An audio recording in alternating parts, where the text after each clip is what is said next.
Hey, everybody, our weekly Kings Roundtable. Hope you are doing well. The Kings have moved up to 8th in the West. They take on the injury-plagued Golden State Warriors tonight, who are coming off an embarrassing home loss to the Boston Celtics. I got to believe Sacramento will give another thumping to the Warriors, just like they did last month. But we'll see. Rhino has a special guest. Damon Bruce will be joining him at 6 o'clock on the pregame. All three of us at halftime, and then we'll have the postgame. Gentlemen, how are you? Jerry, everything good? Everything's great. Really looking forward to the game. Obviously, the Dubs are kind of thinned out.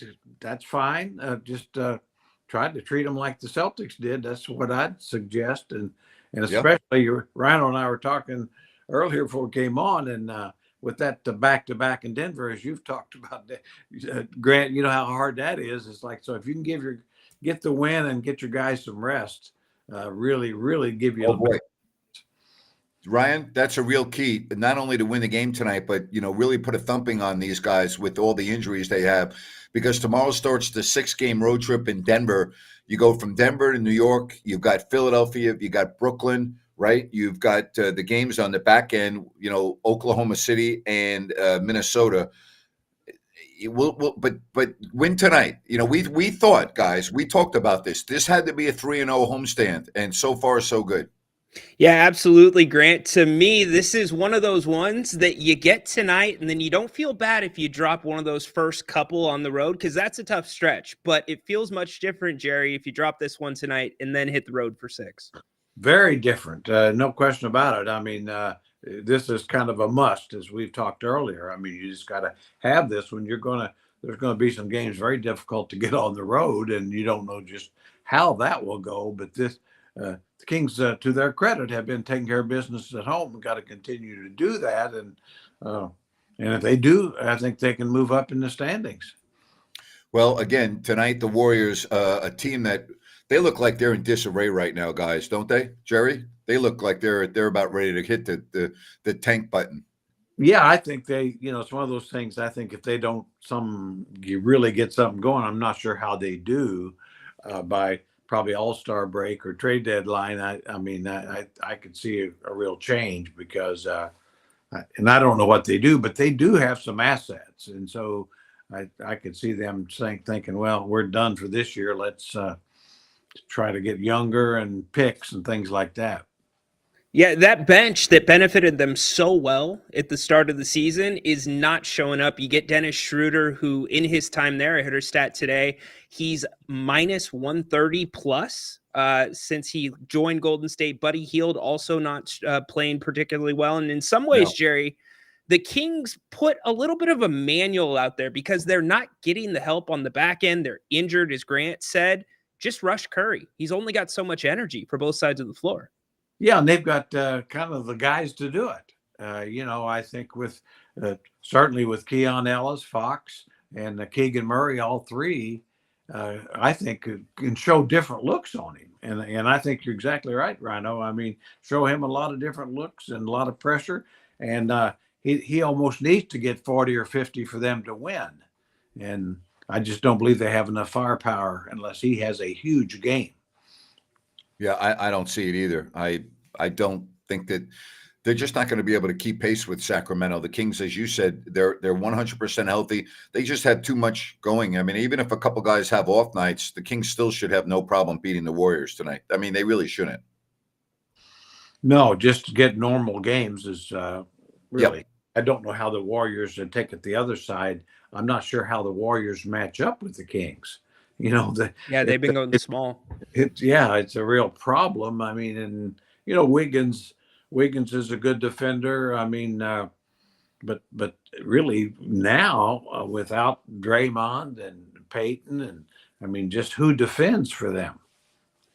Yeah, they don't have anybody to defend for them. I mean, that's the whole key. I think the Kings can score 140 points tonight. I really do. Yeah, it feels like one of those games, Jerry, where the Kings should not need the zone defense. Feels like the zone defense would be doing the Warriors a favor.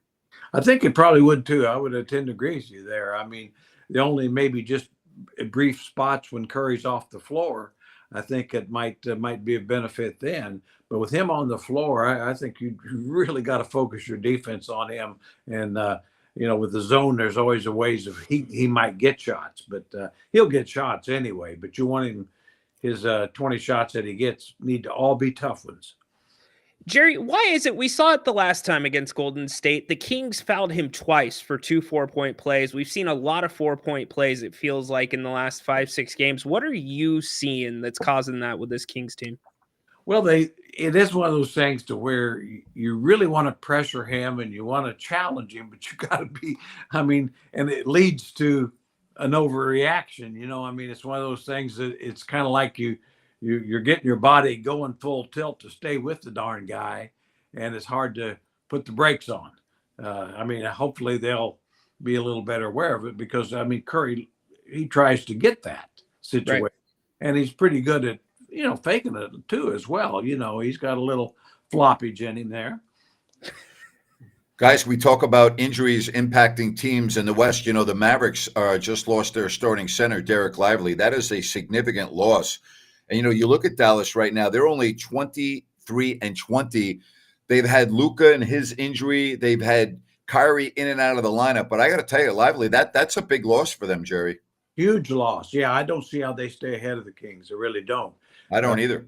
It's been amazing they've done as well as they have with all the injuries they've had. They might be the most injured good team in the league so far. So, yeah, and I was looking at the standings and the win margins, and the Kings really should be a spot higher. And the Lakers are a team that has a minus. And so I definitely, it's a legit possibility of Kings should be able, just on what they've done right now, should be sixth. Yeah, Jerry, in some ways, losing Lively takes a lot of the athleticism away from that Dallas team. Yeah, and two, they lost Derek Jones Jr. last year, which I thought was a terrible mistake on their part. Replaced him with Clay, which isn't the same, and Clay hadn't been the same. Now, to their credit, Najee Marshall they picked up, who's was an awfully good player, and he has been. So, but without Luka and Lively, they're going nowhere. Well, you take a look at this road trip, Denver tomorrow, and Denver is playing very well. They've won 8 of their last 10 games. All right. So, you're taking on a Denver team that is rolling right now. Then you go to play the Knicks. The Knicks really have been kind of a Jekyll and Hyde team this year, but right now they're 29-16. They're only 5-5 in their last 10, but they have won 2 games in a row. You've got Brooklyn, who the Kings lost to at home earlier in the year, and they're not very good. They're 14-30. They're kind of setting up for the future. You've got Philadelphia. Embiid's not going to be playing, so that is a very, very winnable game. And then, you've got Oklahoma City and Minnesota, and those are going to be very difficult games. Oklahoma City, I think you could make a case they're the best team in the NBA right now at 35-7, guys. Oh, definitely could and probably should. As right now it's them and the Cavs are the two best teams, and deservedly so, with Boston a clear third, I think. But you're right. That's why you really got to, with Brooklyn and Philly in particular, they have to be W's. Those are winnable games, and you got to get them because you're going to catch Minnesota late, and Minnesota knows that the Kings are direct competition for them. For they're playing for the kind of the same spots, really, and so and then of course Oklahoma City. That anything you get there would be a bonus. But Philly's lost 7 games in a row. They're a disaster right now. Yeah, and I don't see how that's. Maxey is a great young player, but who else are you really concerned about on that team right now? Paul George. I always say Paul George has been one of the best players in the league, making every team he leaves better. Seriously. He left Indiana and they got Domas and Victor Oladipo and immediately got better. He left Oklahoma City and they get Shea Gilgeous-Alexander. I think they're significantly better. He leaves the Clippers with better. Nothing, and they're better. Yeah. Very good point. And then you got the John's talking about breaking news. Jimmy Butler suspended again for 2 games. That is just.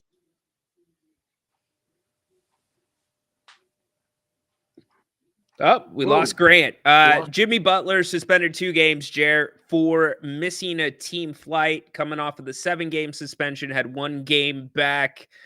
Says it's not going to affect things on the floor, but obviously it is affecting this team, Jer. All right, I'm Well, back. Yeah, I was traumatized just in Grant not being able to talk mid-sentence there. Not being able to handle that. I thought it was a total tragedy. But yeah, I don't know what were we talking about there. We're talking about Jimmy Butler and what a mess Jimmy that is Butler. in Miami. Yeah. And I know if Phoenix gets him, let's say, he's going to make Phoenix better. And for the rest of this year, you're getting a rental and a guy that's going to pump it out to show everybody. But long term, Jimmy's Jimmy. Everywhere he's been, Chicago, Minnesota, Philly, now Miami, he's become a pain in the ass, and he will be in Phoenix too. But they're desperate. But that's where it would worry me if he goes there in the West, because there's no doubt if they could add him and eliminate Bradley Beal, they're just a lot better. Yep. And he'll be good for the rest of the season. Yes. He's like the Billy Martin of the NBA. He's good for a short period of time, and then he's an absolute mess. Yeah. Always has been. But if Phoenix, Ryan, were able to get him, and I don't know what they'd have to give up, but that could be a legitimate threat. I don't know to Oklahoma City or Houston, but to the Kings, 100% with the way the teams are lined up right now, that would be another team you'd have to really look at that the Kings would have to battle with. Oh, there's no doubt about it, Grant, because he can play both sides of that role in terms of a scorer and also administrator. Just what you said about being that Billy Martin. If I were you, Grant, I'd be getting in Bradley Beal's ear and telling him how ugly Miami is this time of year. You don't want to be there, my friend.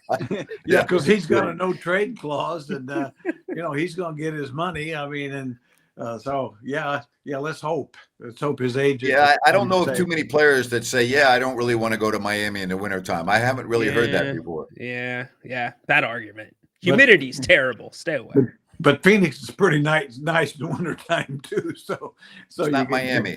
Yeah, it's not Miami. Trust me, it is not Miami. That is for sure. Hey, folks, don't forget about Bennett's Restaurants and their prime seafood and steak.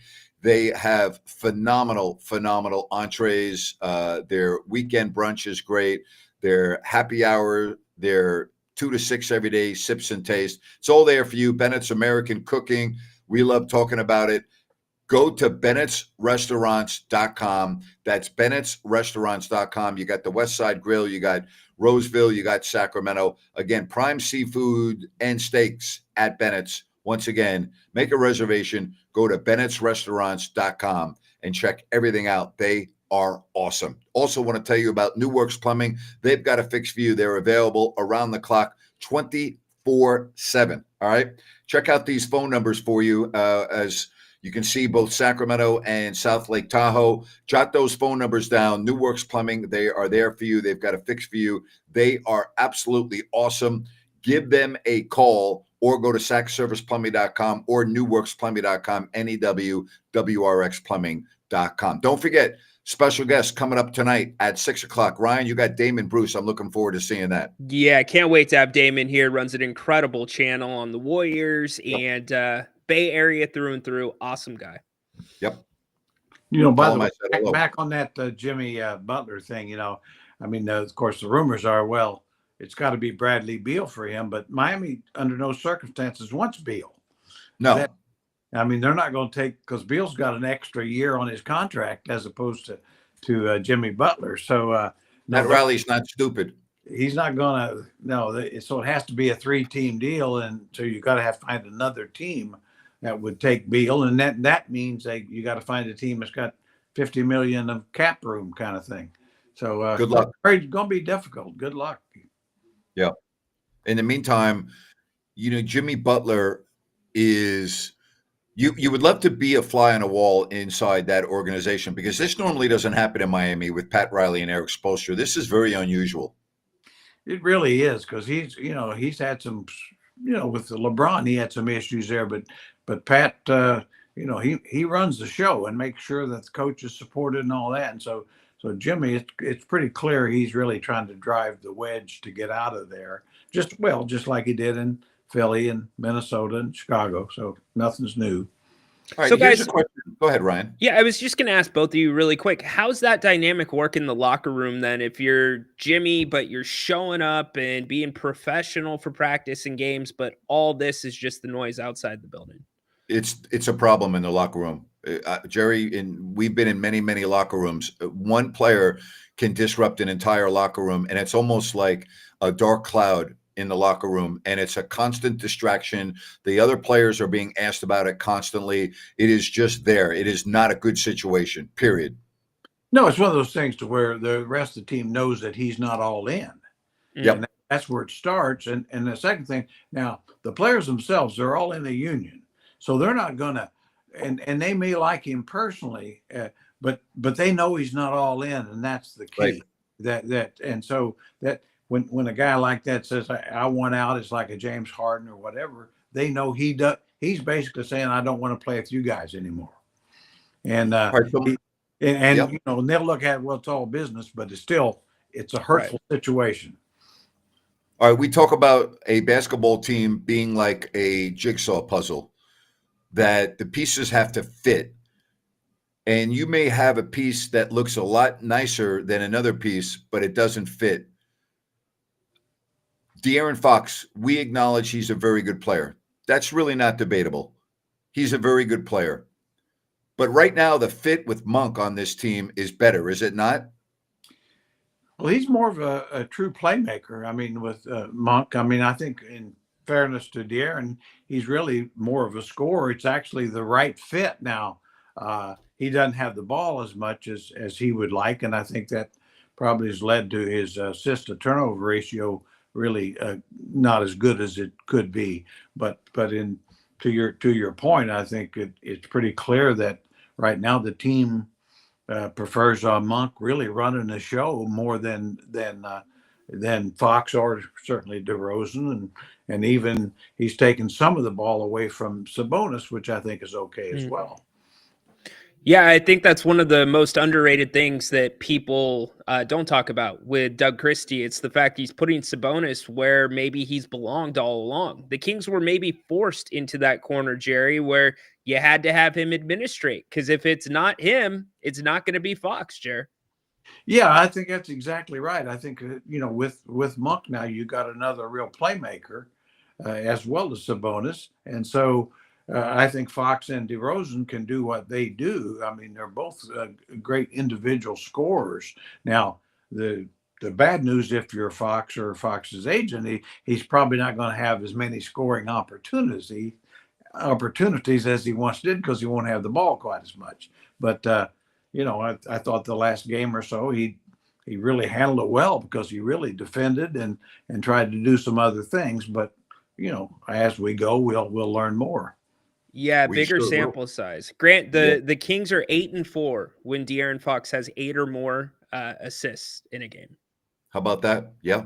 Well, I think he can have that tonight. I think the Kings tonight can have 30-plus assists as a team. And then the schedule gets a lot more difficult tomorrow. Let's talk about this upcoming road trip. I would take 3-3 on this trip right now. Would you guys? Oh, any day. 500 road trip with some good teams on it, especially at the end. Yes, sir. Whatever keeps the Kings above 500 coming back to the Golden One Center. That's a great point, and that would do it. Don't forget that coming up tonight, I'm looking for a rant with Grant. So give me some ideas, and it is brought to you by EDH Motors, Automotive Reimagined. Go to edhmotors.com. You can check out everything that they can do for you. David and Adam, just two guys trying to do something different and better. It's a new concept. And if you go to EDH Motors and you don't see what you're looking for, no problem. David and Adam, with their decades of experience in the automotive industry, will get exactly what you are looking for. Go to edhmotors.com. That's edhmotors.com, and check out EDH Motors, Automotive Reimagined. You'll take delivery at their beautiful auto lounge in the El Dorado Hills Town Center. Again, 6 o'clock pregame show. Damon Bruce on with Rhino, the three of us at halftime. and then a post-game show where I will be shocked with a capital S if the beam is not lit tonight. I will be shocked. Not surprised, shocked. With you. I am with you. We put the caller link up and we got somebody who called. You want to hit it really quick? Let's do it. Let's do it. Dirk, welcome on with Grant and Jerry. Hey, thanks for taking my call. Jerry, nice to chat with you. Hey, so reports are Cam Johnson in the Kings is not going to happen. So plan B was John Collins. Now, I've heard John Collins is the Buddy Hield of power forwards. People get really excited about his numbers, and then he gets on your team, and you're eager to get him on the trade block again. What are your thoughts? Well, first of all, I don't believe that something's going to happen or it's not going to happen based on a media report. So I wouldn't just assume that. I don't pay attention to that stuff. As far as Collins go, I'll throw that over to Jerry. What do you think about that analogy that he made with Buddy Hield? I wouldn't go there personally. I mean, I think John Collins is a good player. He can play without the ball. I mean, I always remember him, and Grant and I've talked about this, when he first came in the league at Atlanta, he played mostly center. And he was pretty darn good there. Now, he couldn't shoot the three ball then, which he can now. I honestly, I'm not saying he would be the greatest thing since sliced bread, but I can't imagine him getting anybody that would fit better with Domas, because in the league, right? Yeah, because he can shoot the three and he can defend the center position a little better. He's not. There's guys I'd rather have. I'd probably rather have Bobby Portis, let's say, or Naz Reid, but those guys you're not getting. So I guess my answer would be, if they could get him without giving up, any of the key guys type thing, then he makes the team better. Jerry, let me take that a step further really quick. Explain the differences that you see if you brought in a Valanciunas as opposed to John Collins. Well, the thing you'd have to do, and I mean, I think with Valanciunas, who I like too. I mean, I think it's a totally different player, but he would definitely guard the center position. He's definitely a low post defender because he isn't nearly as mobile as like Domas. But then, Domas, people forget, played power forward his years in Indiana, and he was a two-time All-Star there. So he can play out on the floor now, and he couldn't shoot the ball nearly as well as he can now.